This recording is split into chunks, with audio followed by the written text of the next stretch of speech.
Welcome to Beyond the Dragon, where we explore indie tabletop role playing games and their design to inspire you to play them or take what you like for your own creations. Hi there, my name's Oscar C. Tango. And I'm Sun. We're both tabletop game designers and professional game masters who love TTRPGs. And today we will be discussing meaningful inventory. So today is Uh, something a little bit different, everyone. Rather than reviewing a game specifically and discussing mechanics you can take, me and Sun have decided to have a more freeform discussion about a specific mechanical function of tabletop games, in this case specifically meaningful inventory. We don't have a specific name for this segment. We should probably have come up with one, but we didn't. So yeah, this is freeform time. it is. This is a very freeform discussion. So, Sun, you probably have very different opinions on me on this, but you also have a lot more opinions on this because this is something you really like to try and focus on. So I'm gonna let you start. Okay, fine. So when I think meaningful inventory, I think something that I'm not super like, do I really need to like focus on the inventory system?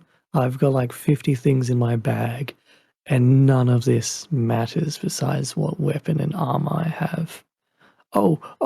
I've got this one gem that could be useful for something, but I forgot about it. I'm expected to be creative with the stuff I have. Sure, but when I'm carrying 100 things, it gets a little bit hard to do so when I'm literally scrolling through my character sheet at all the stuff I have. Meaningful inventory to me is inventory where the items that you have a purpose, they're focused on, and there's not a lot that you need to look at. Each thing you carry with a reason. And sure, some of the things you have might be fluff. They still have a purpose. It is to define your character. And in traditional D&D games, you it's very easy for the games to just go into the idea of just, yep, it's just going to be a list of items that you'll just forget about what is in your bag.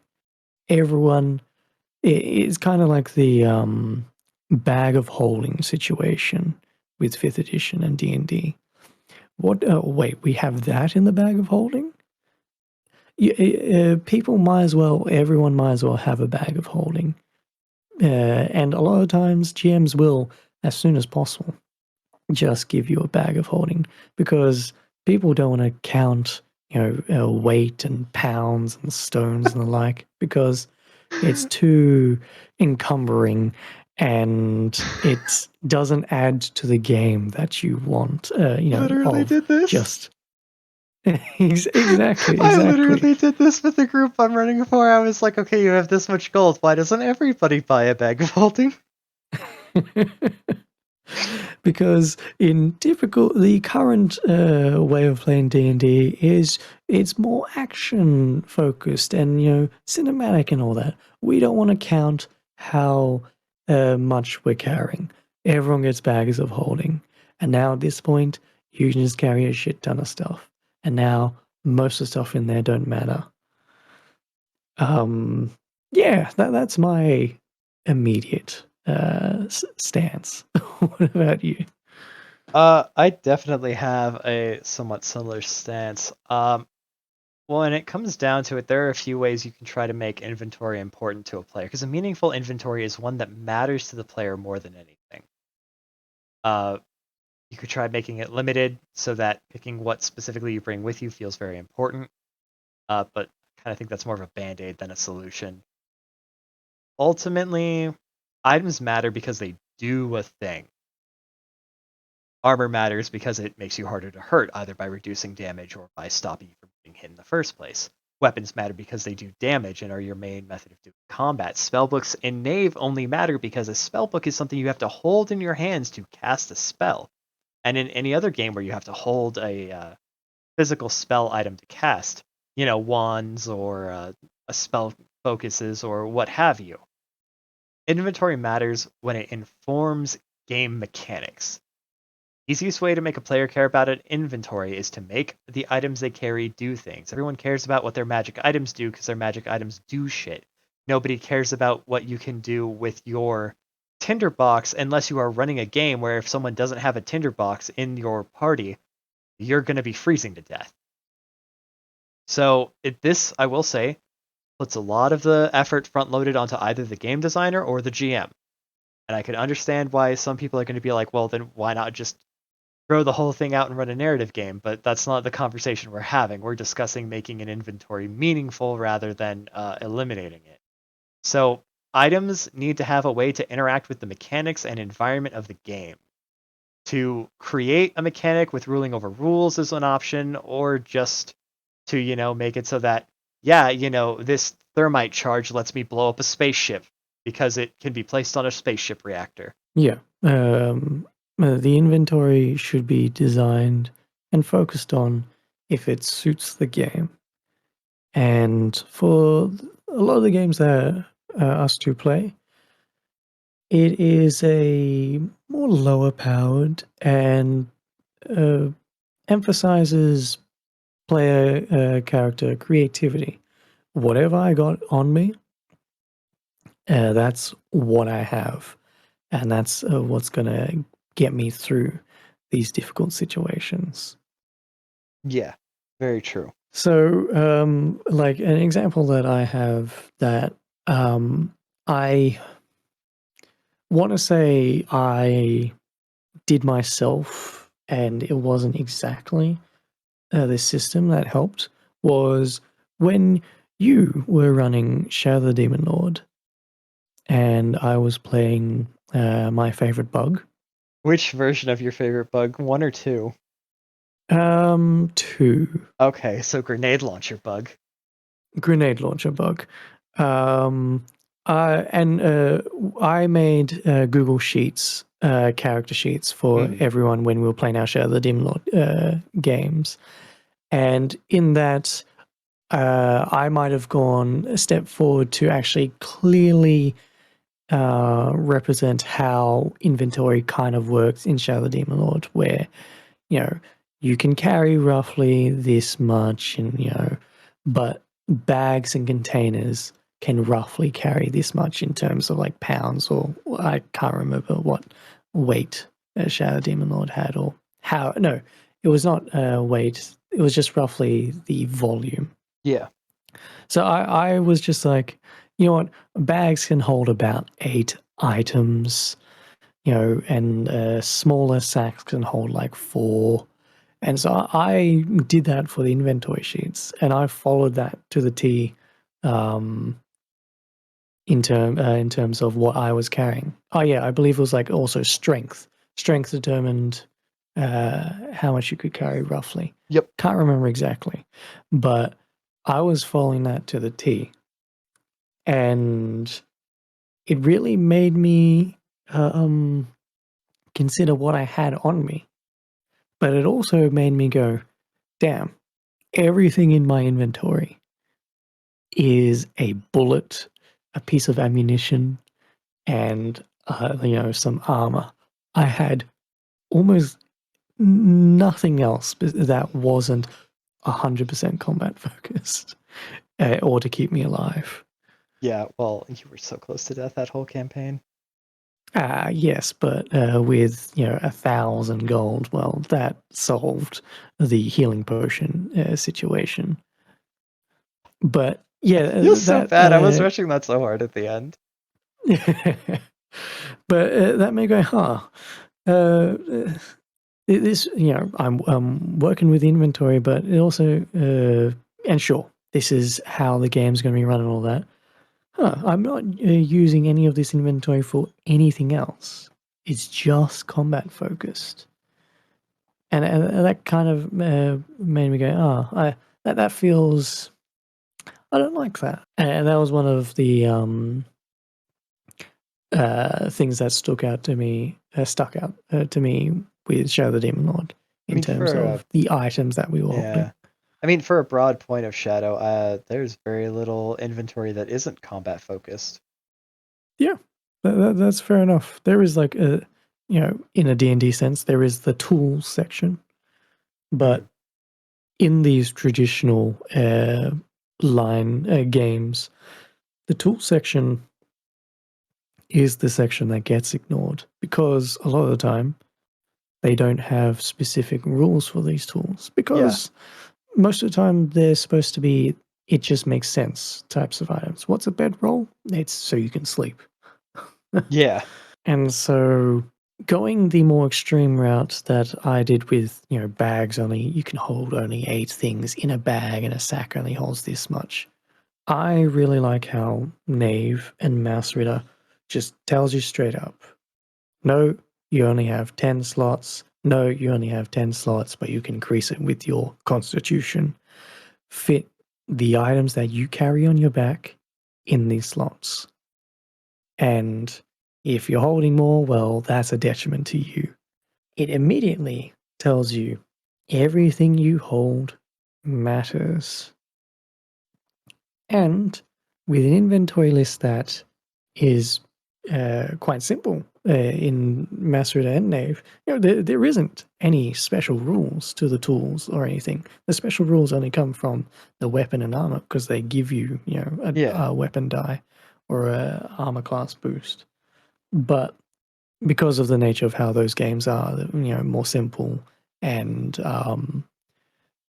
it's a more free form and rulings, not rules type of situation with your items. You Yeah. need to explain how you're using these items. It still makes those items now, it makes those items a lot more important. I actually have an anecdote about rulings over rules, in inventory wise, if you don't mind. Yeah, yeah, yeah. Please don't let me talk all the time. So in the one joyous occasion I've had to run the game Crowns, a derivative of Mouse Ritter, uh, one of my players rolled up a fisherman character just through character generation, as you do. So the character in question was uh, very quickly instrumental in the act of disarming traps because what he wound up being able to do was using his fishing tools because you have weight on your line and a bob on your line that has weight and it's a stick that sticks out and with a line that you can descend to trip pressure plates and otherwise disarm traps, making for a very creative use of a very simple tool. The other character was an archer who had some rope on him and was able to basically, uh, with an incredibly good roll, improvise a grappling hook with his bow and a piece of rope to skip a set of stairs that were definitely trapped. I like that. That is just a nice example of why tabletop role playing games are just cool. In fact, actually, I would like to specifically draw some attention by reading. Oh, hold on. So, in terms of items, there are a lot of useful items in crowns, weapons, food and lodging, transportation, mounts, armor, clothes, lights, masterwork, repairs. But the general items tab happens to stick out to me. It includes some things with some obvious, reasonable functions, and some that might seem to be a little bit more uh, narrative focused. A clay bottle, a bottle of holy water, a bound book, bucket, chain, 10-foot long chain, chalk, cooking pots, fishing gear, as we said before, an actual grappling hook, hammer and nails, hand mirror of various quality, healing salve, holy symbols of various quality, traps, instruments, lockpicks, manacles and keys, man-sized nets, oil flasks, padlock and key, rope, scroll and quill, tool such as a shovel, crowbar, pickaxe, sledgehammer, tub of lard, whistle, and a 6-foot long wooden pole. Some of these items do have specific mechanics to them, such as some of them being things that you would get in character creation that allow you to do things like, believe it or not, cook and such as resting and healing. But they also could have unique things like fishing gear, allowing you to go ahead and trigger traps if that's a creative solution. Hammer and nails can be used to nail in that chain, or you can use chain to chain a door. Hammer and nails to shut a door, which in Crowns is absolutely a encouraged thing with dungeon turns. Mirrors to gaze around corners, holy symbols to help repel the undead, traps to help feed your party, instruments to help get in with nobles because there is a social aspect to Crowns. Uh, man-sized nets for capturing people, oil flasks for lanterns, a lock and key for if you want to go ahead and lock something up, rope because you can never have enough rope, lard for cooking and otherwise making things slippery or flammable, whistles for attracting attention and making distractions, wooden poles for triggering traps from a distance.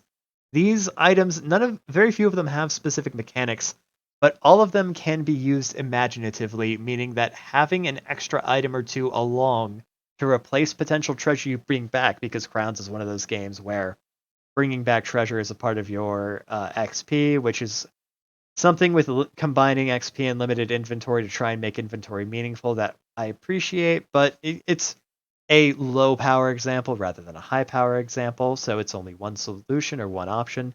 It makes this worth it. I think you go online, you watch D&D stories and the like. I think a lot of the examples, or the ones that stand out to me at least, are the ones where it's a story of, yeah, one of my players, when we had our little shopping thing, they gave me a laundry list of all these items that they wanted. And, I was confused. There's a lot of weird items and all that. And then they effectively destroyed all the encounters I put forward using these items only, being, trap masters and setting things up where it'll be a Rube Goldberg of bullshit. And I feel like that is really cool that the players did that, but it's in a system that is cumbersome when wanting to emphasize buying and collecting all these types of items. So the players that do that, it stands out even more because they went through all these hurdles to make the inventory and the items they collected actually mean something. Yeah. Inventive inventory. And uh, meaningful inventory doesn't mean like inventory still has to be like a large amount, but you're focusing on like going to light, a fast-paced action looter shooter type of situation where you're mowing down enemies and collecting guns. It states that you can carry easily 2 guns on you when you're going on a strike, but you can take a third with you, or when you pick up one, you can have a third on you. It might be a little bit cumbersome, and that's just more of a narrative thing, but that's it. It tells you you can carry 3, and anything more than that, you need to transfer them to your ship. And so that is now a interesting decision when you are on your dungeon run. When you find an item, you need to decide between the 4 guns that you have on you, which one I want to beam back to the ship so I can use the weapons that I have on me. This is just a 4 inventory slot system, but and it's still interesting when you get to those decision points. Yeah, no, it really is. And light allowing you to pick up something possibly temporarily does remind me of another definitely higher end powered option, which does something somewhat similar. While I can't speak to the game's meaningful inventory, I haven't finished a full read through because it's like 400 pages and it's incredibly dense. Just so much packed into like the first 180 pages. The fragged system. I can't speak for anything other than Empire First Edition, but the way that things are managed, such as your equipment and various inventory you have on you, unrelated to trade goods, which are a slightly tracked separate thing, is something called resources. Your character has a certain amount of resources. They could be anything from money to more practical and straightforward things like a repair shop. And so you cannot have more equipment than your resources, but you can pick up an item that goes above your resources for a session. But at the end of that session, you have to pick what you keep. Yeah, yeah. And creating meaningful inventory is like deciding what you're going to focus on, what you're going to obfuscate, and what you're just going to ignore. And I think immediately, sure, you can create a meaningful inventory when you decide we're going to use a weight system where each item is all going to be about pounds and the like. You definitely can. And that just means your inventory system, there's going to be a lot more work to figuring things out and players to understand what they can carry and cannot. But because there's more hurdles involved, it makes it more difficult to get a clear picture of what their inventory is and their capabilities.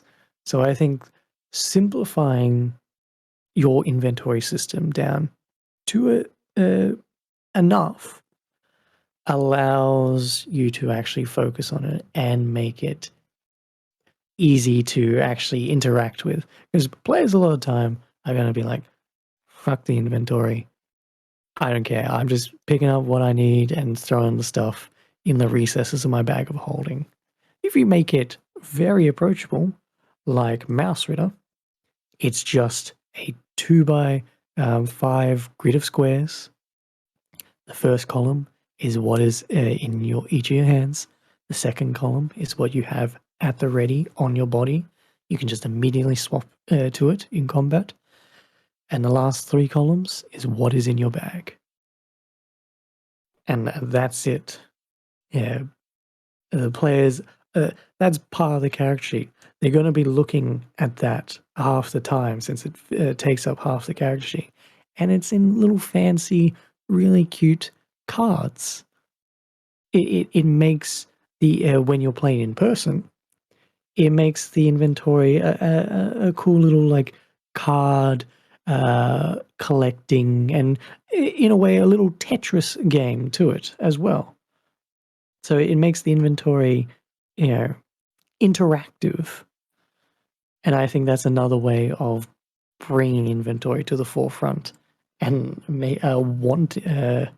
making players want to interact with it. So So if you can, Oh, I think yeah. that's definitely a way to definitely bring it forward instead of just a list of words. So yeah, no, that's definitely a thing. We've looked pretty heavily at limited inventory systems now. I think you would agree as a method. I would like to offer some two admittedly somewhat bad counterexamples, and Okay. a third different type of bad counterexample. Okay. So the first two counterexamples are a little bit bad because they do actually specifically state limited number of inventory slots. So they aren't exactly changing anything here, I will admit, but it is worth noting that they are very much and very definitely high power, focus on your items and what they do type inventory systems. Now, we aren't going to go into the games at length because that's not what this is about.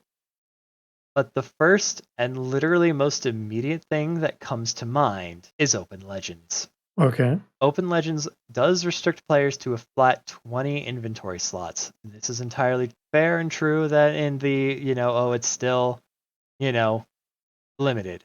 However, the nature of Open Legends, every single item that you have does something. All of the weapons have tags that describe how they function.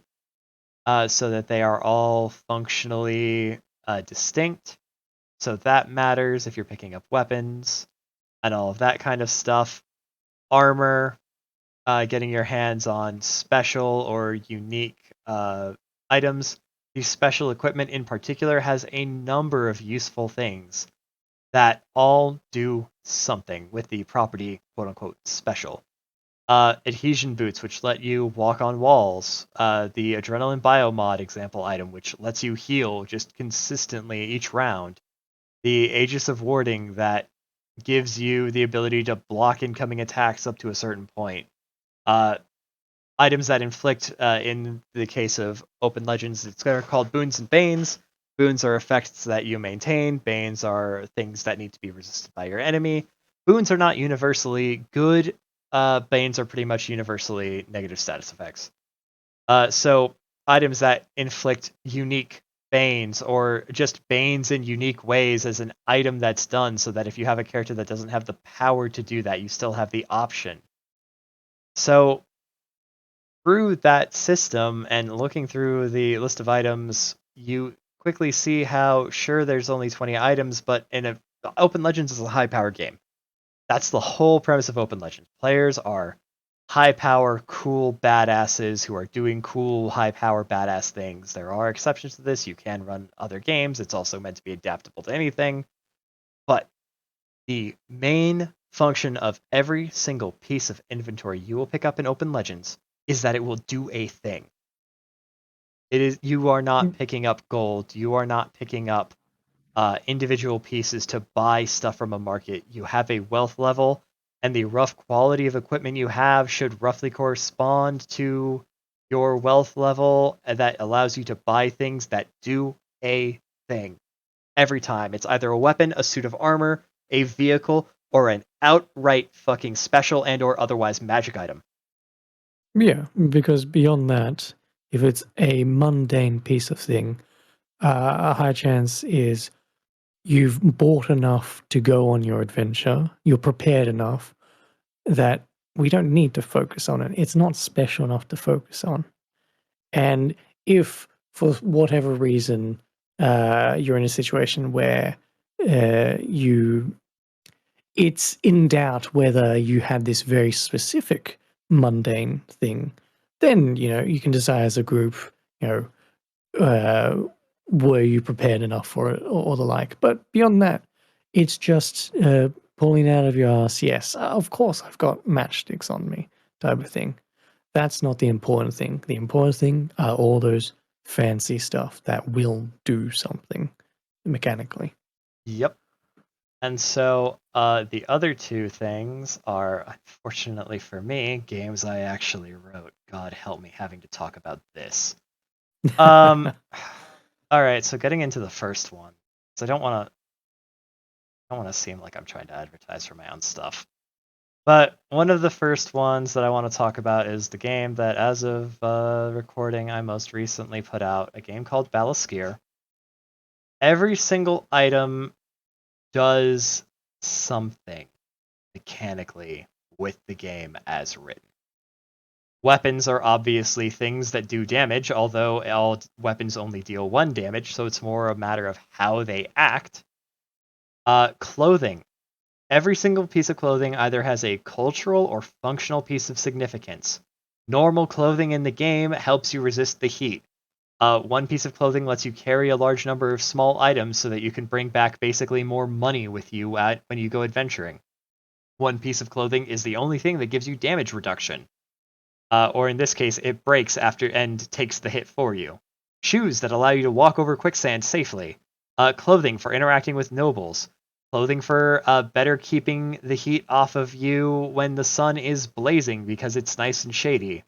Clothing that you wear when you're mourning someone dead, and so on. The point is, there's a lot of functional clothing in here. Bandages that help you stop your allies from fucking dying. A clay pot that you can fill with oil for lanterns or water for drinking, because boy howdy do you need to drink a good chunk of water, because Balaskier is a game about being in the desert and you need to stay hydrated. Compasses that don't work, because I think that's fucking hilarious. Cookware, because if you're going to be adventuring in the desert, you need to be able to feed yourself just like you need to be able to drink. speed for mounts, various types of food and the rate at which they spoil compared to how good they taste, so that you have a measure of the luxury your character is living in as a roleplay function. Glass jugs if you don't want clay pots, and to carry more stuff with a single item. Medicine to help cure diseases. Lanterns for light, obviously. I added in tea because I was thinking of Sun a lot when I wrote this game, and he's a tea drinker. And I actually think I was drinking a lot of tea at the time, so I might have gone crazy briefly. I apologize for including tea. Rope, because you can never have enough rope. Sextants for navigating by night by measuring the stars. Special tents, star charts, just full of things that interact with the game mechanics as written. All the items that you have in your inventory list is not a generic list. It's all supposed to emphasize what you're doing in your desert world. Actually navigating the world and with your broken compass and your sextants. And star chart and watch, because you need an accurate timepiece. Yeah. You remind me of two things, actually. One was the concept of clothing and how there are going to be a lot of assumed things that you already have on you. And when we're thinking of inventory systems where you have a limited amount of things, there are a couple games out there that I like that lean into the expectation that, yes, you're always going to have this thing. They have devoted inventory slots to those things that don't actually take up your limited spaces. You have a money pouch on you that can carry a certain amount of money before eventually it is going to take up inventory spaces because you're carrying too much. You have a tinderbox slot so you can carry your matches and the like, or torches or whatever. And in some cases, you have your clothing or armor slot. So that's out of the way. It's over there. And also it highlights those things, because if it's assumed that you're always going to have these things, or you should try and get these things, that means that these items out of all are probably the things that you're going to be focusing on a lot. So why not emphasize them and put them in their own devoted slots? Yeah, absolutely. If it's going to be a focus, you should, make an effort to focus on it. Because if I remember correctly, you're the crowns expert here. There's like a tinderbox little section. There's a bedroll, mark the usage dot section. Mhm. And like how with Masria, You have there's the money matches. pouch situation. Yeah, matches. And that goes into consumables, because inventory is very much connected to the bean counting situation that players think of. I have this many arrows. I have this much inventory, encumbrance, or weight or whatever. I think figuring out a way of tracking consumables definitely is connected to how approachable your inventory system will be. True enough. I applaud your restraint. I thought I knew where this conversation was going to go, and it didn't go there, and I'm glad. Because that would have been just a bit off topic. At least let me finish my examples before we start talking about that, please. Yes. Because I do actually, I think that's interesting, and I will have some questions for you on it, specifically in this. But let me at least finish my other example, my last bit of shame. Oh, yeah, yes, feel free. So for another option of high power gameplay where items are specifically something that matters in a game where I don't even think you had a limited inventory, unlike Light. is my own Lumen game, Darkstar, where one of the things, besides having a gun with you, or possibly two if you were that kind of person that you could bring along, I had something called loot. Loot were effectively types of magical items either designed to be used once per mission, or used as many times as you like. And every single one of them was an item that had a fixed cost that did something in a that was meant to be nifty or unique to the item to modify how you would approach encounters. Things like a personal shield that gives you extra health at the start of the mission, special healing and grenade items, something to just bypass a kind of electronic locks, or to basically make it so that people can't see you anymore. For some reason, a robot that just screams and runs in a straight line, apparently. Or more straightforward and reusable things: jetpacks, grappling hooks, special HUD that actually makes it easier to fight, allies that you can bring along that will help you out. Stealth suits, magnetic boots, a second arm that just shoots a gun for you, or actually, technically third, or in the case of the beta test, a fourth. That guy was crazy. But yeah, no. So again, focusing on a little bit more on just higher power inventories. These are all examples of inventory items that do something where you don't have to worry about the minutia. And I think it shows a little bit of my earlier point where I said rather explicitly that either you have to with rulings over rules, you can have as many items as you want, like in Crowns or in Mausritter, where you have to go and, be it limited inventory or not, you have to say, well, what does this let you do? And that works really well with limited inventory. But with not limited inventory, where you don't have to carry about bringing food or bringing less nitty gritty things, having an item that exists, or that explicitly exists to function either by doing something in a bit of combat, or by doing something about a puzzle, or bypassing obstacles, is a good way to bring in meaningful items. And it scales with granularity, because the more specific things that are challenges that people have to overcome, the more you will have options for going and overcoming things. In the rewrite of Darkstar that I'm doing, that I'm not going to talk about too much, there are a lot of environmental hazards that you need to bring special equipment for. So the question is, do you want to try and just suffer the effects of radiation, or do you want to bring a radiation suit and way less armor? So even without limited inventory, just focusing on items that do things, those items quickly become meaningful. And since they are more magical, you can give them out a bit more slowly. Yeah, with Darkstar, the game that you just explained with that last example, when I played it, I literally was not thinking about anything besides the weapon I had on me and the specifically stated and written out loot, which were, consumables or reusables or like permanent items. So really, a lot of the time, I only had 1 to 3 items on me that I ever actually focused on.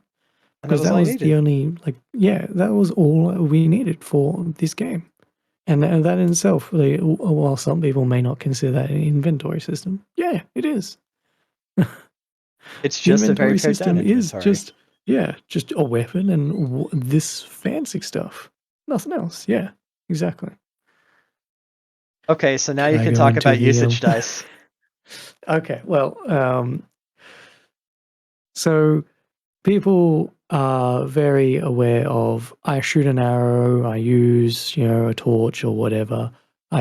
Minus, simple maths, just take 1 off your collection of stuff. Cool, you can do that. And if you have a small amount of items, honestly, using that system is going to be a lot more approachable, and a lot more people are going to be up for doing the small bin counting, because you're not bin counting a lot of things. But if you're thinking about simplifying your inventory system, you can simplify it in another way, where in how Mouse Ritter works, your item cards come with usage dots. Because in Mouse Ritter, your weapons and items can break, especially anytime you have a combat. After combat, you check all your weapons to see if they have a little bit more damage in them. If you roll a d6 and get a 6, that means they're being damaged slightly. So mark a dot. All items by default have 3 circles, 3 dots.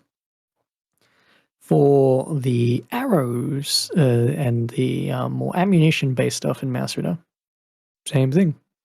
Just roll a d6 and see if you've used enough arrows during that combat to be like, oh yeah, I've actually lost enough, so mark a dot.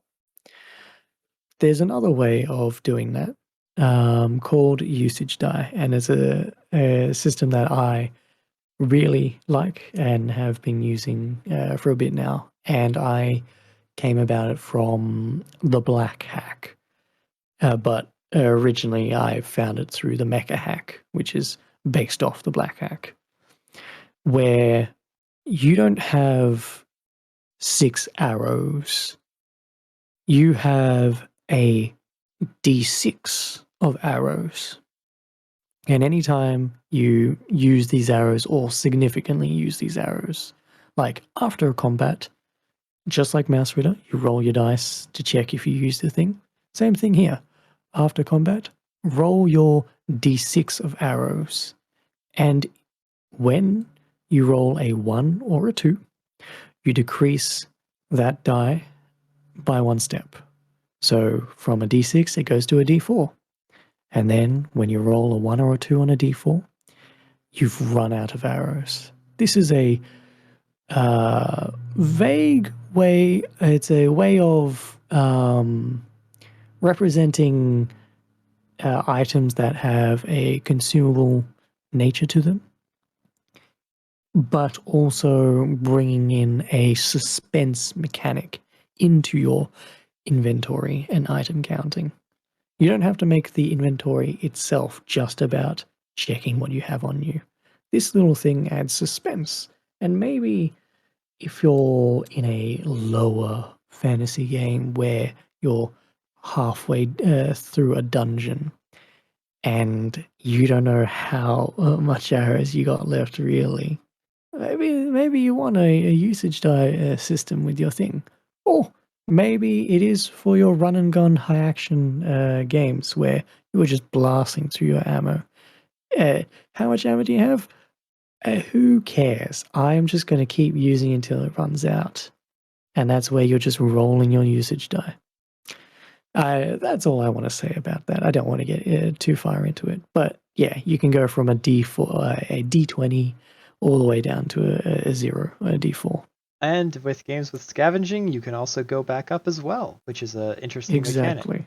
I will say I will agree with the suspense, but I feel like a pertinent question, isn't this more de-emphasizing an aspect of inventory rather than emphasizing it? No. I think it allows the space to actually look at consumables a lot more without being overwhelmed by really checking, like, okay, I've got one of this, I've got one of this, I just lost that one. And it's more about, yes, I have all these consumables, but anytime something's tested, I can just roll a die to just check. So it's allowing you to be more involved in having a lot more items to check for, but it being maybe easier to do. Sure, it won't work for every situation, but it is an option out there. Fair enough. Well, so do you have any more broad thoughts on meaningful inventory? Any more points of focus that you want to go ahead and state, or are you have you said all you actually have to say on inventory after all this time? Have we solved it? We did it. Well, we've definitely not solved it, but we've thrown out our thoughts, and there's things in there that if you cobble together, there's definitely your method of making inventory mean more to your game. First of all, of course, does the inventory system actually, make your game better? Do you need to track resources first of all? Yeah, that's a good If question to not, ask. yeah, you're probably playing a more high action game or game where it's just your deeds that matter, i.e., more of the open legend and more of the Lumen games. Well, definitely go with the bag of holding situation where don't even do the bag of holding situation. Skip that point. Why lie to your players and make them when they're doing their shopping, get all these items to throw in their bag of holding? Just tell your players up front, hey, for anything that's very mundane, I'm just going to assume that you have it on you in your bag of holding. Or if we really want to, we can do kind of a, I'm forgetting the word here, but quantum inventory. It's like, or a flashback type of thing. Oh, you don't have it on you? Just mark the coin off that you have there. You have it on you type of situation. Actually, should we discuss a bit of quantum inventory, or do you think that that's a different discussion? I think it leans into quantum inventory. Since you've played Five Torches Deep, I think that's a good example to talk about. Oh, but it's not quantum inventory. It's explicitly not quantum. Oh, well, that's true. It is a I am way still to make happy the to talk quantum. about it though, because I definitely did Yeah, I did definitely quantum some inventory with Darkstar with provisions. yeah, if, yeah. Please go ahead. So the concept of quantum inventory is that rather than having a specific list of items available to your character, there you instead have a resource with which you can buy equipment on the fly. This is not using gold to buy equipment while you're walking into the dungeon. It is using a resource like, let's say, preparedness points to say I'm going to spend this many preparedness points to say I brought this item. Now, the reason why we say that it cannot work that way explicitly for Five Torches Deep, for those who have not seen our Five Torches Deep episode or who just don't remember, in Five Torches you use a currency called supplies to restock items you have already brought with you. This is not quantum inventory. You have to spend the gold to get the item, and then to pull out a second one after you use the first, you have to spend supplies. This quantum inventory, on the other hand, is a focus on. It doesn't necessarily. Inventory matters, but it doesn't necessarily. You don't have to record it very specifically. You don't need to worry about anything other than your set equipment. You don't need to say, well, we don't know if we're going to deal with locked doors when we go into the dungeon, so maybe we don't bring a lock picking kit. But then you run into so with quantum inventory, instead you would say, well, we, through our level or whatever system you wanted to do to determine your ability to acquire things, you would have either individually or as a team, X number of inventory points, where if you came across a challenge, you could say, well, then I'm going to spend, Y number of inventory points to buy rope to cross this pit of lava or what have you. It is definitely something that I think almost a bit to the opposite. It somewhere sits both in emphasizing inventory and de-emphasizing inventory because it emphasizes items very well because you need to pull out items to do a thing. But on the other hand, it actively goes against the concept of emphasizing what you're carrying with you by saying what you carry with you is nebulous until you use it. But it does put a focus on, hey, this is a situation where we need an item of sorts. So yeah, like I said, it doesn't necessarily emphasize inventory per se, but it does definitely No. emphasize items. And honestly, to a broad extent of what we've been talking about here in this entire conversation is focus on items anyways. So you know what? I think it deserves an honorable mention as an incredibly bizarre middle ground. Oh, yes, most definitely. Because I mean, we have been talking about like just ignore food or whatever for high-powered games and make your items mean something. This says make your items mean something and don't make your players track them, the specific items, which it's another method. Yeah, definitely. And I think that I'm very glad that we actually brought that up because it's just another example of going from the minutia of tracking things to the just not tracking things at all, besides my big gun that I'm killing the enemies with, and that's the only thing that matters. Yeah, so just a quick review for people who like their too long didn't watch or oh yeah, too long didn't listen. Uh, Inventory is something that in certain games can tend to feel a little bit pointless, other than your weapons, your armor, and magic items that you bring with you. Both me and Sun think that that is a bit of it is a symptom of something that in and of itself could probably stand to be its own discussion. So, but we like games that focus on inventory. So a number of ways to do this are to limit your inventory slots, give your items benefits that mean that they are worth bringing along with your limited inventory slots, or make all of your items special in a way to make sure that they do a thing. You can also defocus on the little things, such as specific consumable resources like arrows and the like, and replace them with a, a durability roll to determine, how many more you have per fight, or a usage die roll where you roll a die, and depending on if you rolled a certain number, the dice stays the same or goes down, or in games of scavenging, goes back up to a higher number because sometimes you leave with more arrows than you came in with. And all of these things are ways to, or quantum inventory where items do a thing and players don't need to specifically track anything. They just can buy things on the fly effectively from a list by spending their inventory points. All of these are different methods and approaches to varying levels of power of gameplay that allow you and your players to focus in on what they're carrying, which is as good a way to define a character as what their abilities are, and it is a good way to focus on potentially classless RPGs because one of my complaints, at least with Knave, was that while Knave said it focused on inventory, there weren't a lot of items to focus on inventory with, and a more expanded item list could easily have allowed for that because requiring players to have certain stats to use certain items and the like would have made choosing what they carry another factor when stats and inventory define everything you can do in that game. Yeah, and um, meaningful inventory does not mean you need to have a proper inventory system. You just need to make your items matter. In the high power games or the simple games that we explained, you know, make those 3 items that they carry and actually are written out matter.